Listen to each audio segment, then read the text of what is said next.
Thank you. Okay, so we are starting lesson 8 this morning. Aaron had a fever and not feeling well, so I'll fill in for him today. So we are looking at John chapter 6, lesson 8, page 31 in the workbook, continuing looking at Jesus' ministry. So here we have probably one of the most well-known miracles, passages in the Bible. Talks about feeding the 5,000, and of course the moniker on that of being much more than 5,000, but we'll get into that a little bit later. Let's go ahead. Could I have someone read John 6, 1 through 14, please? After this, Jesus crossed the Sea of Galilee, or Tiberias. A huge crowd was following him because they saw the signs that he was performing by healing the sick. Jesus went up a mountain and sat down there with his disciples. Now the Passover, a Jewish festival, was near. So when Jesus looked up and noticed a huge crowd coming toward him, he asked Philip, Where will we buy bread so that these people can eat? He asked this to test him, for he himself knew what he was going to do. Philip answered him, 200 denarii worth of bread wouldn't be enough for each of them to have a little. One of his disciples, Andrew, Simon Peter's brother, said to him, There's a boy here who has 5 barley loaves and 2 fish. But what are they for so many? Jesus said, Have the people sit down. There was plenty of grass in that place, so they sat down. The men numbered about 5,000. Then Jesus took the loaves, and after giving thanks, he distributed them to those who were seated. So also with the fish, as much as they wanted. When they were full, he told his disciples, Collect the leftovers so that nothing is wasted. So they collected them and filled 12 baskets with the pieces from the 5 barley loaves that were left over by those who had eaten. When the people saw the sign he had done, they said, This truly is the prophet who has come into the world. Okay. Would you mind reading verse 15? I should have. Therefore, when Jesus realized that they were about to come and take him by force to make him king, he withdrew again to the mountain by himself. Okay. So it starts out, very first verse says, After these things, Jesus went away to the other side. Well, actually, I wanted to start before I even ask that question. So this is, as the book mentioned, one of the only miracles that all 4 Gospels speak of, write about. And so Matthew 14, 13 through 21, Mark 6, 30 through 44, and Luke 9, 10 through 17 are the mirroring passages, I guess, and some of the information that Mike pulls out in this lesson comes from those other passages too. So we won't do that this morning, read those other passages, but it is a good practice to do that when we're studying different passages, and you know, some of the miracles or some of the things have maybe it's mentioned in 1 or 2 other Gospels, but we actually, like I said, have all 4 of them talk of this miracle. So there's a few things we'll maybe mention or bring out in this that aren't necessarily written in, that John wrote in his rendering of this event. So going back, it says after these things. What do you think those things are that that he says after these things? Now, obviously, we have the chapter preceding it, but what else are they doing right now in this time period? Evangelizing. Yeah, evangelizing, traveling. I mean, we've talked about in the past couple chapters of what going through Samaria and going, and it seems like about every chapter talks about, okay, now arriving or departing from here or going to there. So they're traveling, bringing the gospel, talking. Jesus is teaching. His disciples are teaching. So, and again, a couple of the other gospels talk about just the disciples coming to him and talking about the preaching that they had been doing. So they're probably pretty getting physically worn out. And so it brings out that Jesus and the disciples are trying to get away to rest for a little bit. But what happens? The people know Yeah. where he's at or find him. Yeah. Verse 2, a large crowd followed him. So why did that large crowd follow him?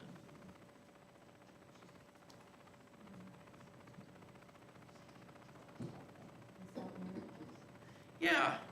It says, they saw the signs which he was performing on those who were sick. So he was healing the sick.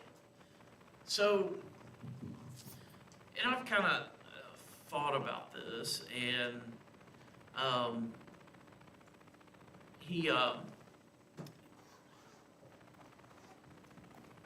what do you think was their intentions?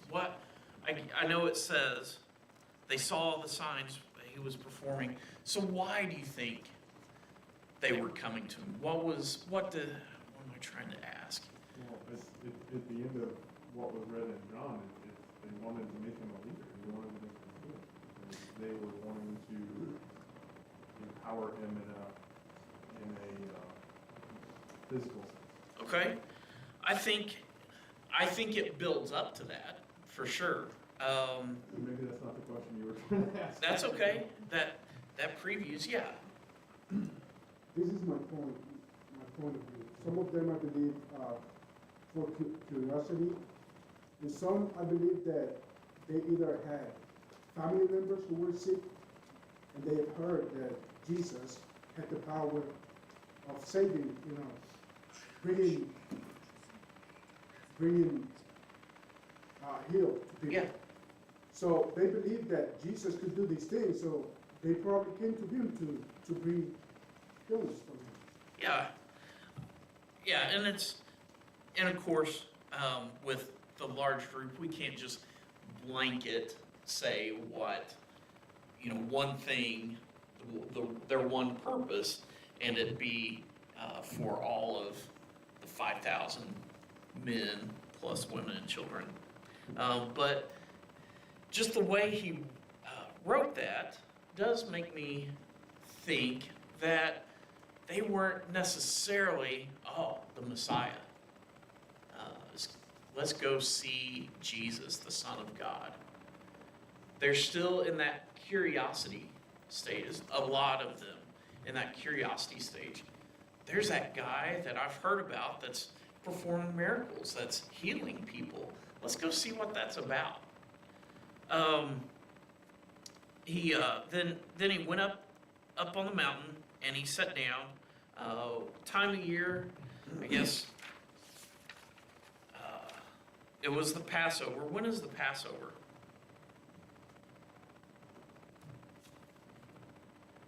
What time of year? Yeah, springtime. And outside of what I read in the Bible, um, I read some others' commentaries on this, mentioned that probably about a year before his death. So remember, he was crucified, and they actually brought him down because, because the Passover was coming. So it's thought that we're now in about a year, and again, I didn't get to really look deep into that, so I don't want to say that that's exactly what the Bible says, but I just wanted to throw that out there, that he's in the middle of his teaching, looking at about maybe a year or so before his crucifixion. But yeah, we're in the springtime. He goes up on this mountain. They're trying to take a minute to rest from all of their travels, from all of their preaching. And no matter what, the crowd keeps coming. What does he do next? About verse 5, he looks, a large crowd is coming, and what's he say to Philip?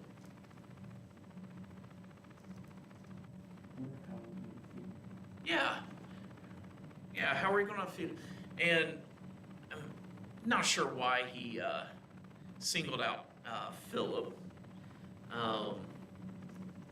In a couple of the other Gospels, the apostles or the disciples, they're like, Jesus, just send them home. It's getting late. Just send them away. Let's take a break on teaching and having people, just tell them to go away. It's nighttime. It's getting evening or whatever, and you guys go eat. We're up here on a mountainside. There's nothing to eat up here. Go away. According to a couple of the other Gospels, but Jesus said no. He's like, let's feed them, and and in verse 6 it says he was saying this to test him, for he already knew what he was going to do. What do you think that test was? Why was he testing Philip? And maybe he was directing it to Philip, but could be said that he was kind of testing the disciples to see what their reaction was.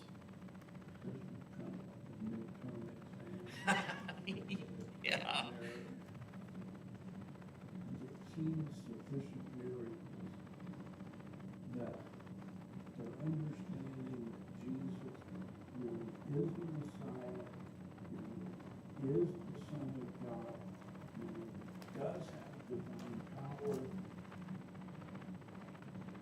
that they're inching their way through that. They kind of got it figured out, not quite certain. Yeah. And this is, I feel for them. I could see myself among those who were a little slow to perceive. This is earth-shattering news for them. And coming to fully embrace with their whole heart and mind that Jesus is the Messiah, does have this power. It's going to take time. In fact, not until after the resurrection are they going to fully embrace that he is the Messiah. Yeah. Well, I was basically going to say something similar to what he said, but one of the connotations about this word is to examine. So I would think that what he was doing is to see, like a teacher, start asking questions to a kid, you know, to see if they have learned something. Yeah. It's a good way to put it. Yeah, well, let's go. So how did Philip answer? What did he say? Yeah. The way I would answer. Yeah. I like that. Probably, sometimes we're a little hard on guys or people in the Bible about how they respond, but that's a good point. So what's he say? 8 months' wages would not buy enough bread for each one to have a bite. Yeah. So a couple versions, 200 denarii, which is 3/4. Is that right? 3/4 of a year's wage or 8 months' wages. 200 denarii worth of bread is not sufficient for them. For even we could have all this money, 8 months worth of wages to go buy food, and that would only buy just a little bit to give each one. It kind of goes to show like what John said, they didn't quite get it. I mean, they had seen him perform miracles, they had seen him, make people well, but they weren't thinking, hey, he could provide food too. Yeah. They were thinking, up until this time, we had not seen him perform any miracles other than healing, and well, he turned the water into wine, but I mean, again, they're Sure. not really thinking Yeah. that he can provide food for everybody. Yep, they're still kind of thinking physically, not thinking spiritually, and just how awesome, I guess, Jesus is. And there's the issue of what store carries enough bread to feed over 5,000 people. Yeah, I mean, they'll have to hit every Walmart in Galilee to come up with enough bread to feed this crowd. yeah, Plus, they're up on a mountain. Yeah. So they were probably a great distance from any place to buy the bread either, too. yeah. They're on the by the Sea of Galilee, up on the mountainside, trying to get away from people, and talked about it says 5,000 men, but that's not counting the women and children. So, of course, we can't. I would say probably, I don't know. There's no sense in. We know it was more than 5,000, however many, but even if it was just 5,000, that's a ton to have to feed. But so instead of sending them away like the disciples had mentioned, he's using this twofold, threefold. He's using this as an opportunity. One, to examine or to test his disciples, but also to help them to learn through what's about to happen. Also to provide for the people that were coming to see him, and as we'll get to a little bit later, they grow, they realize and see who he is. So let's continue on. Yes, yeah. I was thinking, there was the one boy who provided his lunch, but I would be like, well, why didn't they, they followed me, why didn't they bring their food with them? Yeah. Coming up, you traveling up here to see, why didn't you bring your food? It was going to be a long journey.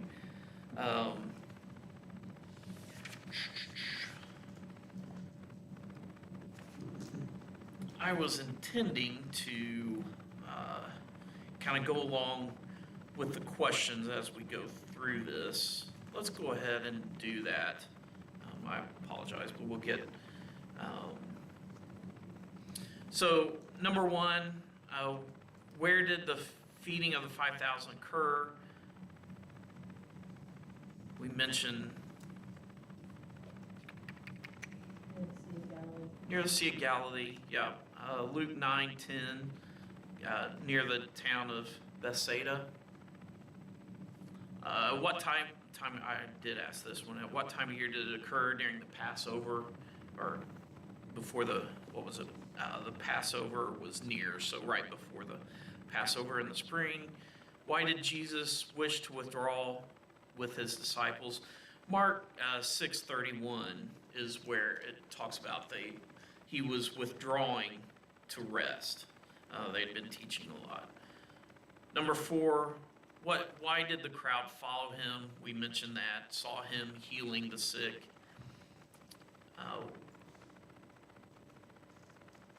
Okay, and then we just now hit on why did Jesus ask his disciples about purchasing bread for the multitude? Since he knew what he was going to do, just to test them or to give them that midterm exam. So now we have, If I can back up this. Yeah, absolutely. Go ahead. Mark's account places it chronologically after Jesus has learned that the death would come to pass. Yeah, He yep. just learned that his cousin John has been beheaded. John was perhaps the only person who really understood Jesus, that would afford some close relationship between them. And being fully human as well as fully divine, Jesus experienced kind of grief that we experience when a close friend or close loved one dies. He's wanting to get away by himself for a while. And he's got a lot weighing on his mind. What happened to John is going to happen to him in another form. He's troubled. He's sorrowful, weary, and he's looking to get away and rest for Yeah, a bit. He could very easily have turned the crowd away. You know, I don't have time to mess with you. I want to mess with you. I'm in no frame of mind to mess with you. I've got my own problems that I have to deal with, that's priorities. And yet, he doesn't. His needs take a back seat to the needs of the people who have come to follow him and to see another demonstration, another miracle from him. yeah. For some reason that we slow down the rubberneck on the interstate when there's a wreck. They're rubbernecking Jesus. Yeah. I appreciate you bringing that out. I remember I failed to mention that, but yeah, that puts a lot of perspective on and just his being human too. That the one with John the Baptist, like you said, I mean, probably at this point, maybe a little bit closer. I don't want to say I don't want to go there, but the closest. You're right, very close, and heartache over that. And when you mentioned about putting his feelings, his needs in the back seat. I mean, he did that. He did that with his first miracle. His time had yet to come, but his mom wanting him to help out. So even though his time had yet to come, he did that. And we see that. We'll see that further as we go through the rest of his life.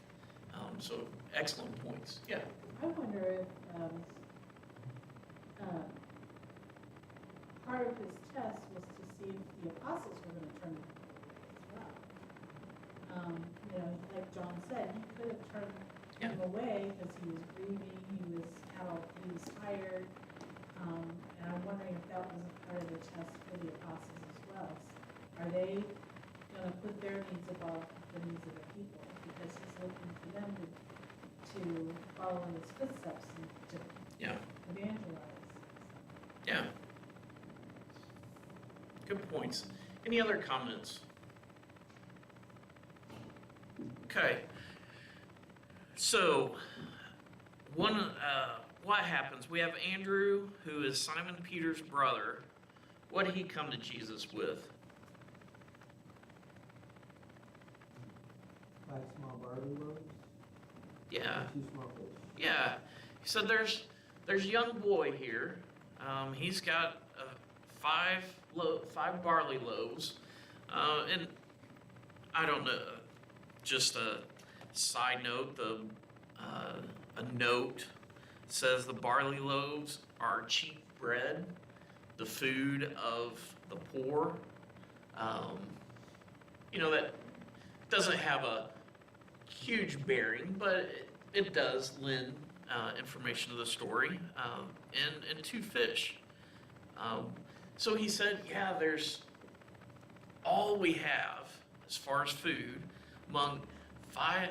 I would assume maybe they didn't survey everyone, but he saw there was one kid that had 5 barley loaves and 2 fish, and he was like, I mean, that's what we got, but how's that gonna even feed 5,000 men plus the women and children?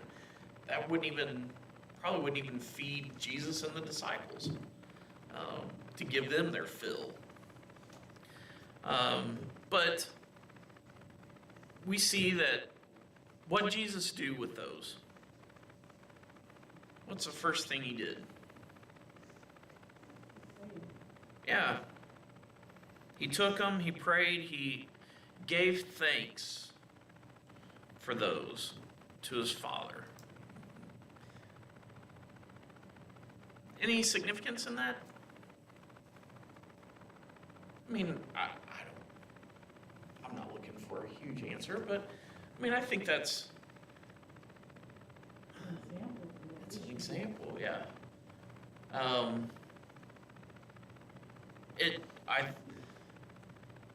Through the Gospels, I think it's interesting, and I've tried here lately just to try to study on the relationship between Jesus and God the Father. And just, we've talked about how they're the same, but they're different. And so this is just another insight into Jesus and his relationship with the Father. How he does take a moment, give thanks. He already knows what he's going to do. He knows what's going to happen. He's about ready to feed everybody in abundance, through his own hand. But he takes a moment and gives thanks to God. Probably for the food, for the opportunity. But anyway, I think that's interesting. It says, in John, it says he distributed to those who were seated.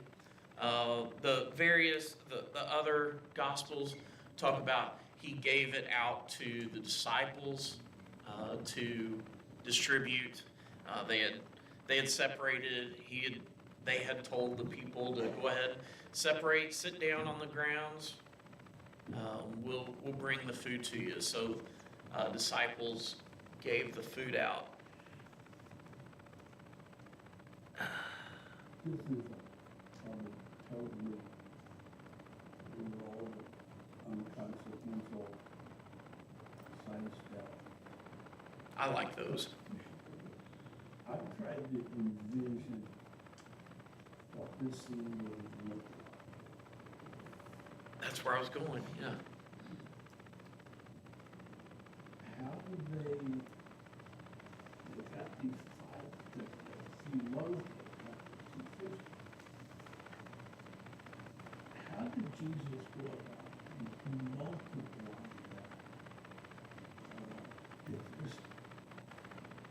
it's a curiosity to me For sure. to know how he did that. And undoubtedly, how he went about doing it would have a profound effect upon people. I don't think they're just carrying that one basket around and every time they hand out a loaf, there's another loaf in there. But this would have been a very arresting occurrence that I think they would kind of a duh moment for them. Yeah. To figure out how's this going to do this. And I have trouble getting that mental picture.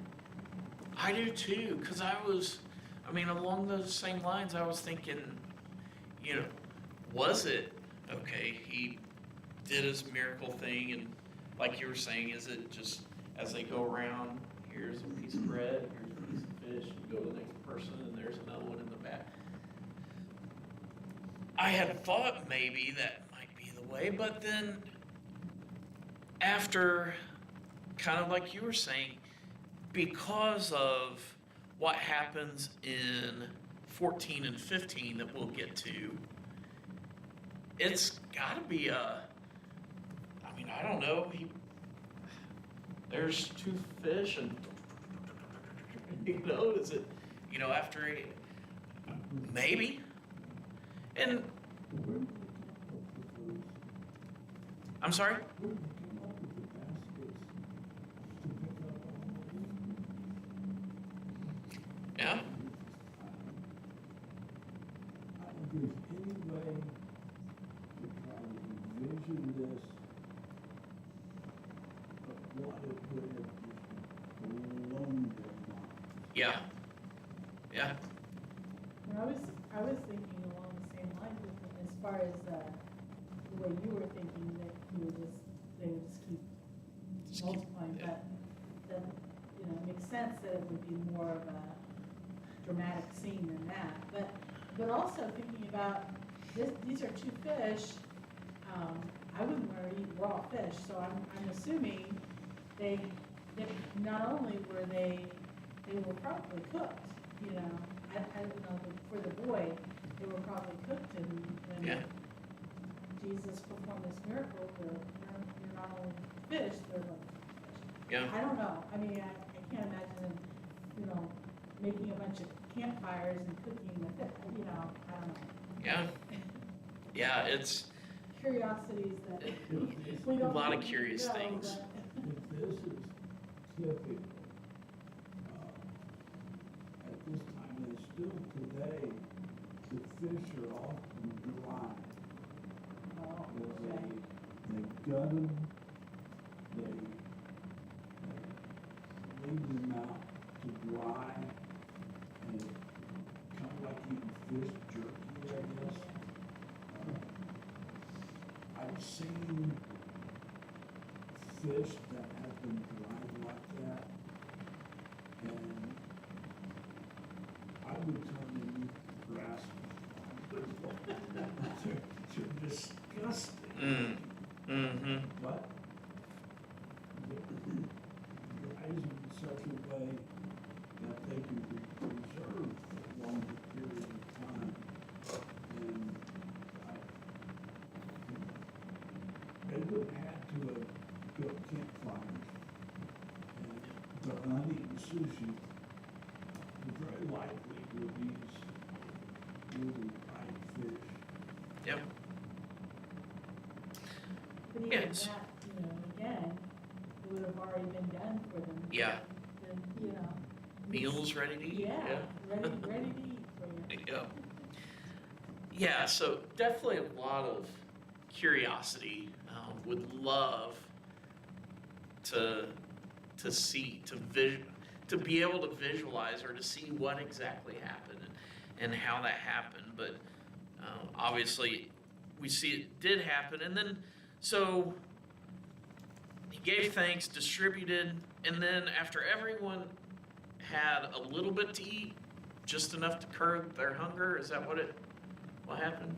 You know, after they had enough to, Yeah, according, verse, I just lost it, verse 12. When they were filled, so they were full, and again, who knows how much, but gave in abundance. So Jesus didn't just make a little bit enough for everyone to get, okay, we can feed you a little bit and then send you on your way. They were filled. And then what does he tell his disciples to do? Gather up the remaining so it wouldn't be wasted, which made me feel a little bit guilty because I know I've thrown away food before. Yeah. You know, and this just shows how important it is for us not to waste as well. Sure. Yeah. Gather up the leftover fragments so that nothing will be lost. It's just another interesting insight into Jesus. I mean, because he's Jesus, he doesn't necessarily have to store the Hey, let's take the leftovers with us so that later on when we're hungry, we have something to eat. I mean, he's Jesus. He could just make more fish and more. So it wasn't that. It was, again, to kind of just a small, teaching moment of let's gather everything back up. There's no need to waste. Just because I could do it over and over and over again, there's no need just to leave everything out. So they gathered up and filled, how many baskets? 12. I wonder if it goes a little deeper than just fish and bread. Wasting opportunities, wasting, because like you said, he can do it again. I don't think he cares about the fish and bread at all. It's wasting opportunity, it's wasting, Yeah. people. Yeah. Essentially. Yeah. Souls. Yeah. That's what I would say. Don't miss out on those leftovers that are out there. Yeah. Good thought. Yes. this just brought to my mind, a video that I was watching a couple of weeks ago. This guy who worked at this restaurant. And, the leftovers at night when the restaurant closes, he saved the food and started feeding the homeless. And he got fired for that because he was giving, I understand that he was giving things that it was not known to him. But I guess, the restaurant believed that it was better to throw away that food that feeding people who were hungry, so. Yeah.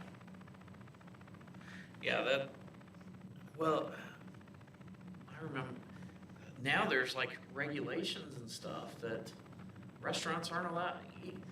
They have to throw away the food, like whatever won't keep overnight or that they can't store. They're not allowed to give it.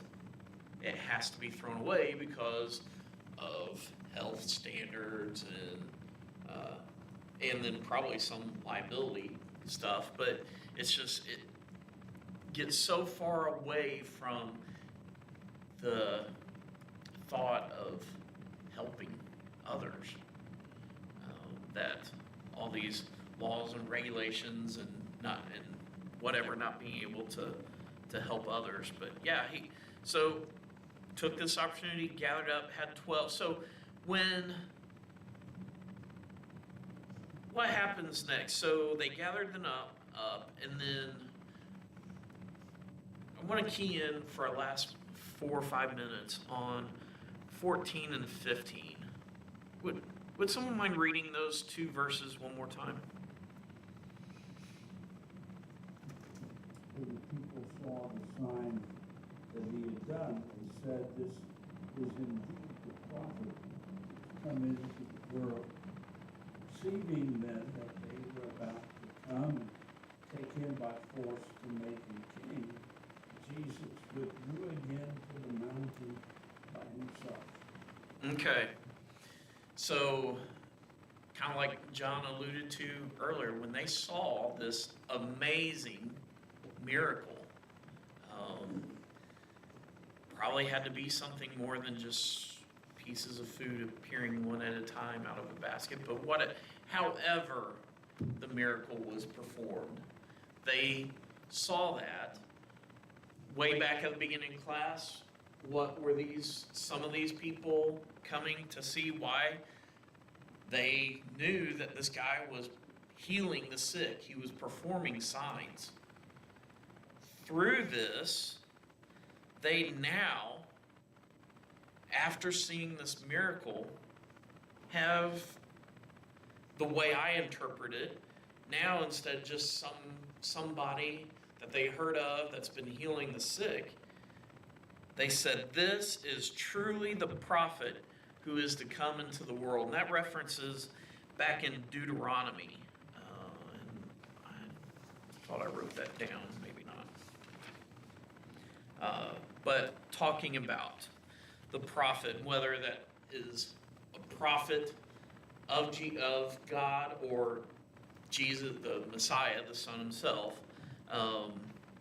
But they got to the point of realizing this is, well, verse 15, what did Jesus perceive them to be about ready to do?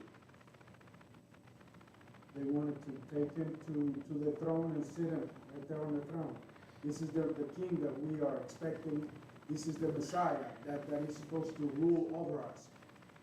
And this is what many believe nowadays, that Jesus is going to come down and to rule over Israel, the physical Israel, for 1,000 years.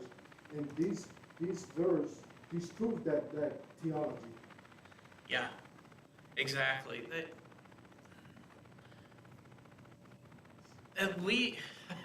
And I'm sure this had to be the frustration of Jesus, that they realize that he is, but they don't understand the actual purpose of the spiritual kingdom. They're still looking for that physical kingdom, somebody that's going to come, installed as a physical king, restore us to our original glory, that we're now a kingdom of God's people to reign here on earth. And they were going to do that by force. And it's like, oh, I can't. And again, I don't want to judge them too harshly, but I mean, that's pretty, I think, very interesting that they were. If he has the power to multiply all these fish, I think I can force him.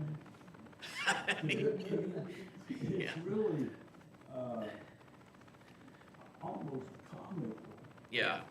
In the account of the feeding of the 4,000, when the food's gone, the people are gone. Yeah. And they enjoyed the meal, wrapped it up, when the belly was full, they're not around anymore. Yeah. And I think it shows the absurdity of trying to use those kinds of appeals to bring people to the gospel. Yep. Thank you all for your comments.